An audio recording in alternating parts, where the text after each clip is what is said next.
Monsieur le Premier ministre, Mesdames et Messieurs les ministres, Mesdames et Messieurs les députés,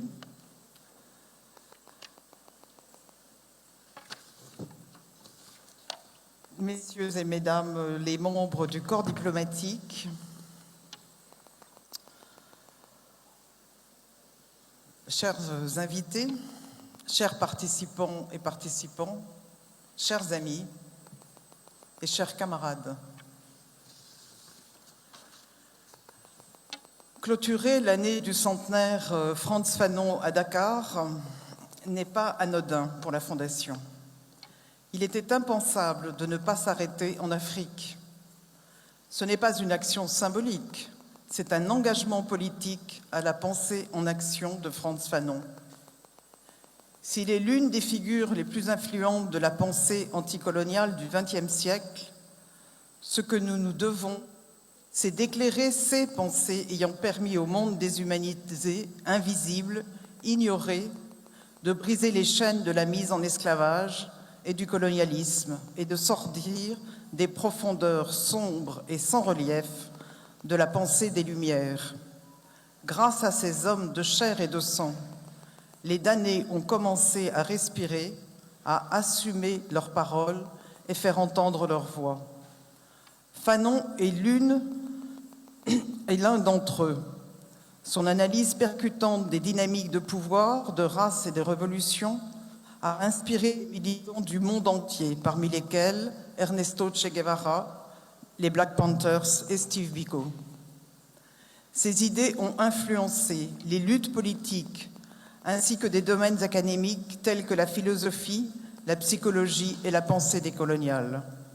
Venir à Dakar, c'est se déplacer dans un espace géographique que Fanon a interrogé et pour lequel il pensait que la dynamique du processus de libération du peuple algérien, monsieur l'ambassadeur, vous serez content, du peuple algérien, devrait ouvrir la voie à la lutte décoloniale contre le colonialisme et la déshumanisation des Africains et surtout parvenir à l'unité africaine. C'est aussi continuer à porter de la lumière sur ces pensées dont nous avons besoin, non seulement pour penser le monde actuel, mais aussi pour mettre nos pas et nos réflexions dans leurs pas, pour continuer l'indispensable combat contre la prédation, l'asservissement, le pillage, en un mot contre les politiques libérales génocidaires et racistes. Au nom de la Fondation, dont certains membres sont présents aujourd'hui, entre autres mon co-chair, Nelson Maldonado Torres, permettez-moi de remercier Mohamed Ly, qui, lorsque je l'ai contacté, effectivement, il y a presque un an, n'a pas hésité une seconde. C'était pour lui une évidence. Frantz Fanon devait être présent à Dakar. Permettez-moi aussi de remercier toutes les personnes qui, au cours de cette année, ont travaillé à la réussite de ce colloque, que ce soit en Afrique, en France et dans ses colonies, entre autres la Kanaki, la Martinique ou la Guadeloupe, dont des membres des mouvements en lutte sont avec nous, ou aux États-Unis et dans ses colonies. Avec cette année du centenaire, alors que la Fondation avait entamé par l'appel lancé en 2021 un travail de réflexion sur la décolonialité combative, plus précisément le passage de la responsabilité individuelle à la responsabilité collective, il était important d'affirmer que Fanon incarnait une vision militante de la décolonisation, alliant théorie et action. Et nous avons soutenu que le centenaire de sa naissance était l'occasion de rendre hommage à sa pensée révolutionnaire en organisant des événements qui soutiennent les mouvements dans leur lutte contre le racisme institutionnel, la déshumanisation et le colonialisme. Ce centenaire ne pouvait être appréhendé sans les mouvements en lutte. Je dirais même plus, s'il y avait un hommage à rendre à Frantz Fanon, il devait venir des mouvements luttant contre le racisme institutionnel et les politiques privant les peuples de leur souveraineté et de leurs droits inaliénables à disposer d'eux-mêmes. C'est pour cela qu'à la fois la Fondation a lancé un appel aux mouvements sociaux à contribution pour penser Fanon en participant aux luttes décoloniales contemporaines et qu'elle s'est impliquée dans des initiatives d'éducation politique organisées par exemple par Abya Yala Soberana, organisation décoloniale autochtone du Guatemala, à Porto Rico, a aussi participé dans le cadre d'une collaboration de longue date avec Black House Collective à des universités diverses sur la décolonialité à Durban, à Soweto, en Afrique du Sud.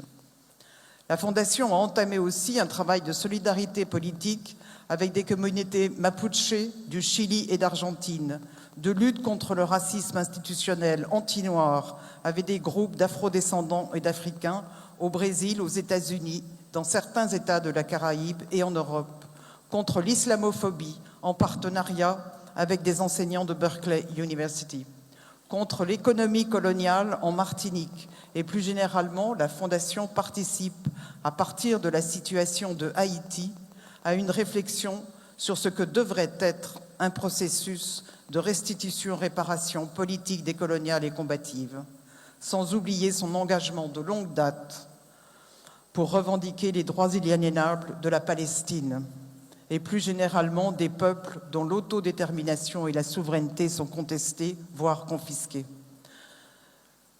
Le plus gros du travail de la Fondation se situe bien dans le Sud, à la demande des damnés, contrairement à ce que d'aucuns affirment. Face au monde actuel où tout est mis en œuvre pour contenir l'impact des mouvements et des mutations démographiques, tous les moyens sont mobilisés pour limiter l'émergence créatrice et combative des voix et des projets dissidents. Le capitalisme libéral se réinvente, ou plutôt se renouvelle, toujours porté par l'idéologie coloniale et s'arc-boutant sur la modernité eurocentrée. Il avance sous les faux beaux atours de la bienveillance ou de la tolérance. Dans sa démarche, il est soutenu par l'extension et la prolifération des politiques prédatrices et mortifères du complexe industriel, étatique et corporatif, qui n'a comme antienne que diversité, équité, inclusion, vivre ensemble. La force capitaliste dominatrice ne connaît pas la paix, aussi bien dans ses relations au niveau national qu'international. Le monde, dans le cadre de la globalisation, fait face à un système de civilisation qui a pour fondement la colonialité, qui s'exprime par le déploiement continu de la modernité occidentale et donc continue à solidifier et à propager la colonialité aussi bien dans l'expression du pouvoir que dans celle des connaissances et dans sa perception de l'humain. Et cela se manifeste par la reconduction de l'exclusion des peuples, entre autres, comme le souligne France Fanon, je cite, « par l'entreprise d'obscurcissement du langage, qui est un masque derrière lequel se profile une plus vaste entreprise de dépouillement. On veut à la fois enlever au peuple et ses biens par le pillage des ressources naturelles et sa souveraineté. » Fin de citation. Les damnés de la terre. Par sa vie, par son engagement, Frantz Fanon s'est opposé à la fragmentation que la figure du médecin ou de l'intellectuel lui dictait.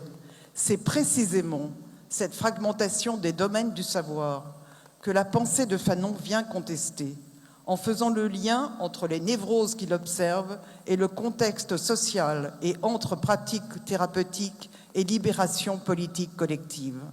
Rappelons-nous que c'est cette approche qu'il avait proposée comme thèse de médicat. Cela avait été refusé. C'est une chance pour nous tous qui avons lu et reçu Peau noire et masque blanc.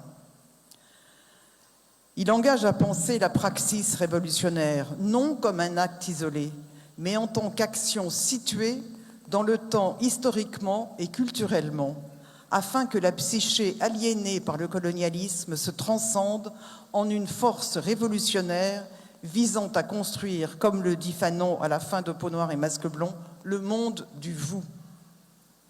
C'est bien de la combativité dont parle Fanon, cette combativité qui exige des actes de transgression et de renoncement similaires aux normes établies de reconnaissance et de mérite. Elle transcende le désir de reconnaissance.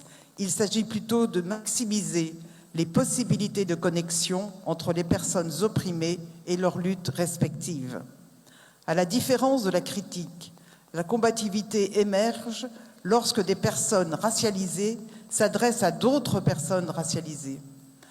Afin de créer un sentiment de lutte collective, cette réflexion s'inscrit dans le contexte du renouveau des mouvements antiracistes et décoloniaux à travers le monde et constitue une réponse aux mutations démographiques des pays du Nord, perçues comme des menaces pour les intérêts et la vision du monde des populations dominantes blanches. Cette posture réflexive exige la volonté et la capacité de se connecter aux autres afin de s'engager dans un mouvement collectif contre la colonialité, quelle que soit sa forme, au dynamisme d'une pensée permettant de penser autrement les rapports de force. Il faut être attentif à ce que cela ne demeure ni isolé, ni déconnecté des mouvements et luttes collectives, car alors la démarche risquerait d'être contre-productive. Comment mener une lutte combative lorsque les figures incarnant les forces du libéralisme bienveillant sont de plus en plus diversifiées et lorsque des termes comme noir et négritude sont mobilisés pour soutenir des initiatives et des projets libéraux et néolibéraux? Dans ce contexte, comment réagir face aux intellectuels noirs et autres intellectuels racisés, parfois opportunément placés comme médiateurs dans les discussions sur le racisme et le colonialisme par les dirigeants des États du Nord, tout en marginalisant les mouvements sociaux combatifs au Nord comme au Sud? Comprendre les points de vue respectifs sur la combativité et sur ce qui est considéré comme lutte combative urgente et nécessaire dans le contexte mondial aide à clarifier notre mission et à faire tout notre possible pour ne pas la trahir. Cette appréhension de l'œuvre de Fanon et de son héritage aide à être fidèle à l'œuvre de Fanon et à ce que la célébration de sa naissance remette aussi en question la complaisance d'une production artistique et intellectuelle individualiste et passive, et permet de se prémunir contre toute forme d'attachement romantique au passé, afin de s'inscrire dans les priorités et l'engagement dans les luttes actuelles pour la décolonisation. Pour terminer, je dirais que la combativité décoloniale doit, entre damnés, devenir, je cite, toujours Fanon, une attitude de l'esprit et un mode de vie, une lutte poursuivie avec amour, en faisant preuve d'une attitude positive, sans laisser de côté sa rage. L'amour et la rage étant l'expression du oui et du non que Fanon avait identifié comme première expression d'une attitude décoloniale.